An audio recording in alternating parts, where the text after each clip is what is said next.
네, 북한이 어제 낮 무수단 중거리 미사일 한 발을 발사했지만 실패한 것으로 확인됐습니다. 자세한 내용을 김진무 YTN 개건 해설위원과 짚어보도록 하겠습니다.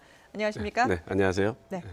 자, 북한의 도발 가능성이 그 어느 때보다 높은 상황이었는데 네. 어제 네. 북한이 낮에 기습적으로 미사일 발사를 했거든요. 예, 예. 근데 결국 이제 실패로 끝났습니다. 예.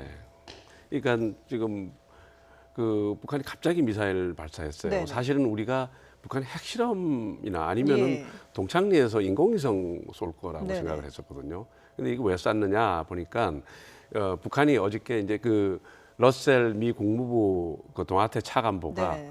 핵도발하면 김정은 너 죽는다 이렇게 얘기했단 말이죠. 그러니까 노동신문에서 존엄훼손이라고 예. 이제 반발을 하면서 뭐라고 했냐면은 미 본토, 그다음에 태평양에 있는 미군 기지 그리고 서울 모두를 불바다 만들겠다 이렇게 네. 얘기했어요. 그러면 이 태평양에 있는 미군 기지 정도 때릴 수 있는 그런 미사일을 걸어서 그 반발하는 모습을 보여준 거죠, 사실은. 예. 그러니까 무수단이라는 거는 괌을 때릴 수 있는 네. 목표니까 이제 아마 그렇게 했는데 아마 밑에서 김정은 죽는다 그러니까 아마 충성 경쟁이 벌어졌던 것 같아요. 그래서 이걸 그냥 놔두면 안 됩니다. 막 이렇게 했던 것 같은 예. 느낌이 들어요. 사실 그동안에 직접적으로 김정은이 죽는다라는 표현까지 쓴 경우는 거의 없지 않았나요? 없죠. 처음이죠. 그죠. 사실은 이제 근데 유례 없이 강한 표현을 썼어요. 예, 지금 최근에 들어서 과거에는 제재 국면에 들어가도 예. 북한의 김정일이나 김정은의 최고 지도자 이름을 거론하지는 않았거든요. 네. 근데 최근에는 이제 북한 체제의 문제점이 독재자에 있다는 걸 알고 이제 김정은의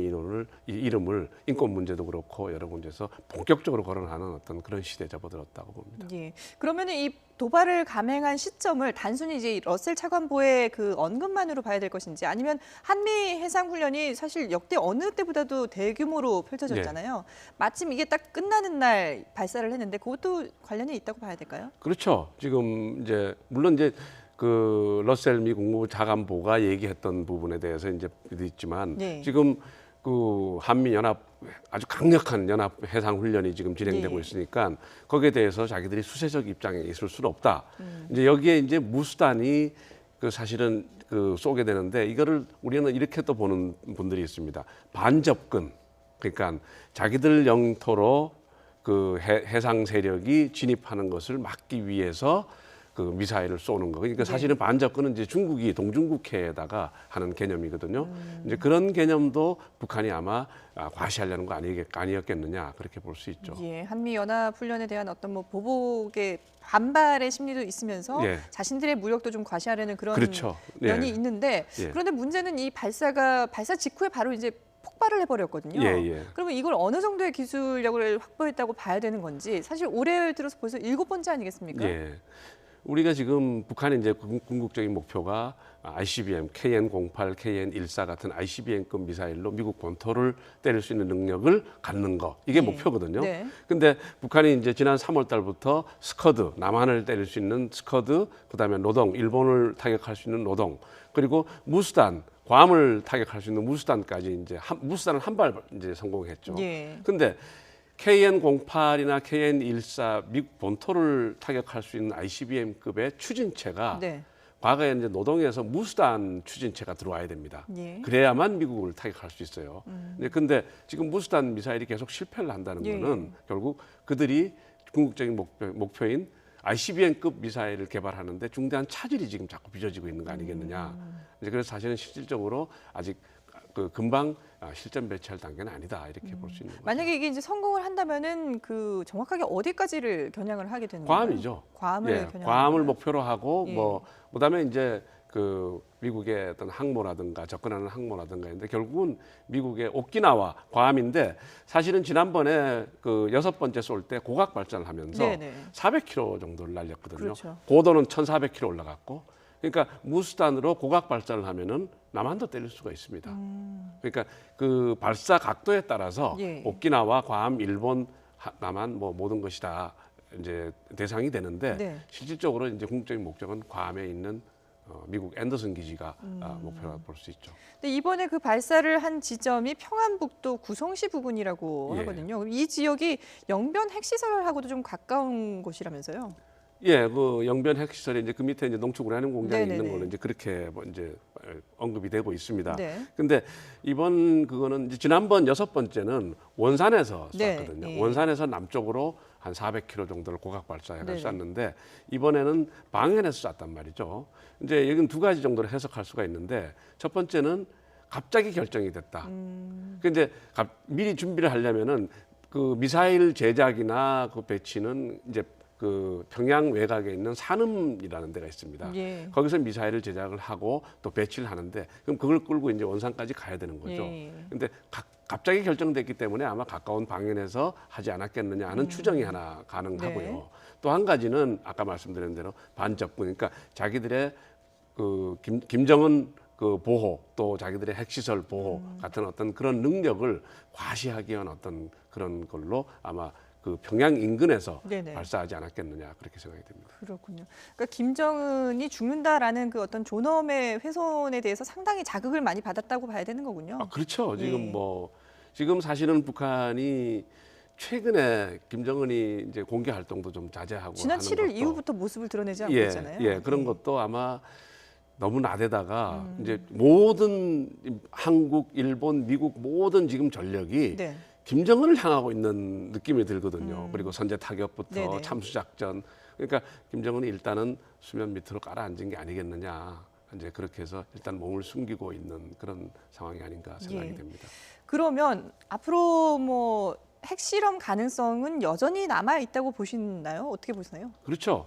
지금 저는 그 왜 요번에 이제 뭐 미사일 신형 엔진 시험도 했거든요. 네. 그래서 미사일을 쏘니까 예. 동창리에서 미사일 발사하겠다 했다. 그다음에 그 저 풍계리의 핵실험장 움직임도 굉장히 그렇죠. 부산하거든요. 예, 예. 근데 왜 안 하냐? 이제 그런 느낌이 들 겁니다. 네. 근데 저는 개인적으로 이렇게 한번 해석을 해봤습니다. 3월 달부터 9월 달 5차 핵실험까지 굉장히 숨가쁘게 달려왔어요. 네. 김정은의 지시에 대해서 속도전을 했단 말이죠. 거의 3주에 한 번꼴로 미사일을 쐈고 예. 그리고 1월 달, 9월 달에 핵실험을 2번 할 때는 밑에 있는 부하들이 이제 굉장히 고생도 많이 했을 거고 네네. 또 아마 6개월 프로그램, 5차 핵실험까지 어떤 프로그램을 가지고 진행했을 거라고요. 이제 그러면 이제 5차 핵실험 이후에 이제 새로운 단계로 진입해가는 그런 단계로 새로운 프로그램을 짜서 예. 아마 또다시 미사일을 쏘고 SLBM 쏘고 그다음에 핵실험하고 또 장거리 미사일 쏘고 하는 거를 아마 계속 할 게 아니겠느냐. 저는 11월 달에 접어들면은 11월이요? 예, 11월에 접어들 10월 달은 좀 휴지기로 가고 예. 11월 달 정도 접어들면은 새로운 지난 3월 달부터 시작된 어떤 그런 숨가쁜 핵무기 실전 배치를 위한 어떤 그런 것들이 진행되지 않겠느냐. 거기에는 핵실험도 있고 또 동창리에서 인공위성을 가장한 장거리 미사일 발사도 있지 않겠느냐 그렇게 예. 봅니다. 그러니까 북한이 앞으로 추가적으로 연쇄적인 도발을 계속할 것이다라고 보시는데 그 예. 시점은 이제 일단 핵실험은 11월로 보신다는 거군요. 일각에선 12월을 또 뭐 얘기를 11월, 하죠. 12월 언제든지 예. 될 수 있는데 이제 그 먼저 저는 순서가 네. 북한이 신형 엔진 시험을 했거든요. 이제 네. 동창리에서 네네. 미사일 발사하려고. 그렇기 때문에 미사일을 먼저 발사하고 미사일을 예, 그다음에 아마 핵실험을 하는 원래 그 김정일 시대 순서가 그랬습니다. 예. 미사일 먼저 발사하고 핵실험하고 미사일 먼저 발사하고 핵실험하고 네네. 아마 그 순서로 갈 가능성이 높다고 보는데 이제 중요한 거는 지난 1월 달부터 9월 달까지 김정은의 행보가 예. 핵무기를 빨리 완성해서 실전 배치하겠다는 의지를 보여준 거거든요. 네네. 그럼 지금 와서 그 의지가 없어졌다. 그건 아니죠. 그렇기 때문에 앞으로 상당히 숨가쁜 어떤 그런 그 미사일 발사나 핵실험 이런 행동들이 나타날 가능성이 높다 저는 그렇게 보는 겁니다. 예. 그 미국의 싱크탱크 랜드 연구소에서 예. 북한이 2020년까지 핵무기를 50개에서 한 50개에서 100개 정도를 네. 보유할 수 있다라고 얘기를 했거든요. 예.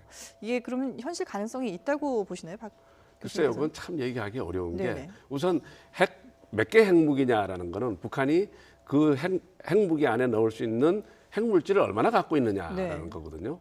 사실은 이거 영변 원자력 발전소 가동해가지고 플루토늄 한 3-40kg 갖고 있는 건 맞습니다. 네. 그다음에 나머지 농축 우라늄 공장에서 우라늄을 얼마나 생산했는지에서는 아무도 잘 모릅니다, 사실은. 그다음에 또 한 가지 중요한 거는 핵무기 소형화가 어느 정도 달성이 되느냐에 따라서 핵무기 하나 만드는 데 필요한 그 핵물질 양이 달라져요. 네. 줄어들거든요. 그러니까 똑같은 양이라도 기술 수준이 높으면은 핵무기를 더 많이 만들 수 있기 때문에 예. 뭐 몇 개를 만들 수 있다, 몇 개를 보유할 수 있다 이런 거는 사실 어떻게 보면은 큰 의미가 없는 얘기다 보고요. 예. 우리가 정확하게 북한의 핵물질 보유량을 추정하고 예. 또 북한이 어느 정도 핵기술 수준까지 왔는지를 정확하게 알아야만 정확한 개수를 추정할 수 있다. 저는 예. 그렇게 얘기할 수 있습니다. 예. 그런데 뭐 정확하게 우리가 북한의 지금 현 상황을 정보가 없기 때문에 그렇죠. 정확하게 알 수는 없는 상황인 거잖아요. 이제 뭐 예를 들면 추정치일 뿐이죠. 농축우라늄 공장 얘기인데 예. 영변에서 우리 이제 과거에 해커 박사한테 이제 북한이 보여준 네. 게 있습니다. 그건 하나 이제 1년에 한 2개 정도 핵무기를 만들 수 있다 추정이 되는데 또 정보 당국에서는 북한에 그런 공장이 2-3개 더 있을 것이다. 뭐 추정하는 거죠. 네네. 근데 그걸 몽땅 다 끌어다가 최대 수를 내면은 뭐 이렇게 얘기가 나올 수 있겠지만 예. 우리가 그렇게까지 정확한 근거 없이 얘기하는 거는 좀 무리가 아닌가 그렇게 생각이 됩니다. 예.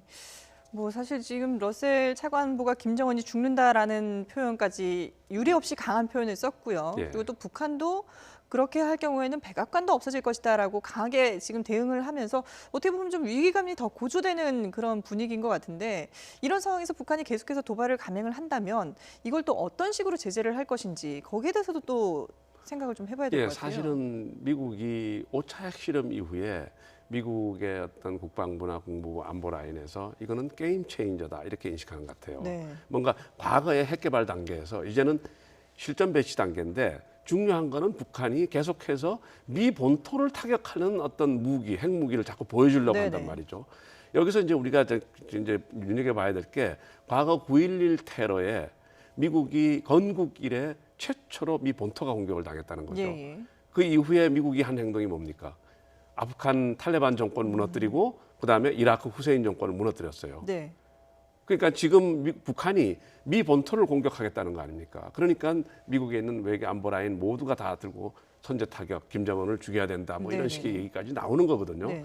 그러니까 일단 선제 타격론은 물론 북한이 핵을 도발할 때 우리가 이제 고려할 수 있는 거지만 지금 현재 단계에서는 지금 최근에 미국이 지난 4차 핵실험 때 유엔 안보리 2270호를 가장 강력하다고 내놨는데 예. 뭐가 문제가 많이 발생을 하고 있어요. 네. 그러다 보니까 지난번에 잘 아시지만 중국의 그 홍샹 그룹이라고 네, 예. 북한에다가 지원을 핵미사일 해주죠. 예. 만들 수 있는 부품 기술 뭐 다 팔아먹었지 않습니까? 네네. 그러니까 그런 것들 그다음에 광물 석탄 광물이 수출 금지가 돼 있는데 예. 생계형 무역을 허용하니까 오히려 예전보다 더 늘어났단 말이죠. 네. 그러니까 2270호의 문제점을 전반적으로 재검토해서 아마 이번 5차 핵실험에 대해서 더 강력한 대북 제재를 지금 논의하고 있는 걸로 저는 그렇게 알고 있습니다. 그러니까 이 예외 조항을 두다 보니까 뭔가 자꾸 이 새 나가는 구멍이 생기기 때문에 그런 것까지도 완전히 차단을 하겠다, 돈줄을 완전히 막겠다라는 그렇죠. 그런 그건 이제 의미군요. 그렇게 볼 수 있죠. 예. 자, 특히 이제 유엔이 그 채택할 것으로 보이는 또 북한 인권 결의안도 있는데 예. 여기서 그 해외 북한 근로자들의 인권 문제를 명기를 하자 이런 움직임이 일고 있거든요. 예, 예. 지금 북한이 또 인권 문제에 대해서도 상당히 또 민감하게 반응을 하잖아요. 예, 예. 이 부분에 대해서는 또 어떻게 사실은 해야 될까요? 해외 노동자, 북한의 해외 노동자들의 인권 침해는 이미 전 세계적으로 상당히 이슈가 돼 있습니다. 네. 그러니까 북한 내부에서 일어나는 인권 침해 문제는 어떻게 보면 탈북자들의 증언에 의해서 우리가 알 수 있는 그렇죠. 거지만 예. 해외에 나와 있는 그 노동자들의 인권 침해는 전 세계가 지금 목격하고 있는 사안입니다. 네네. 그러니까 이 사안에 대해서 사실은 유엔 인권총회에서 인권 결의안에 당연히 들어가야 되는 문제죠.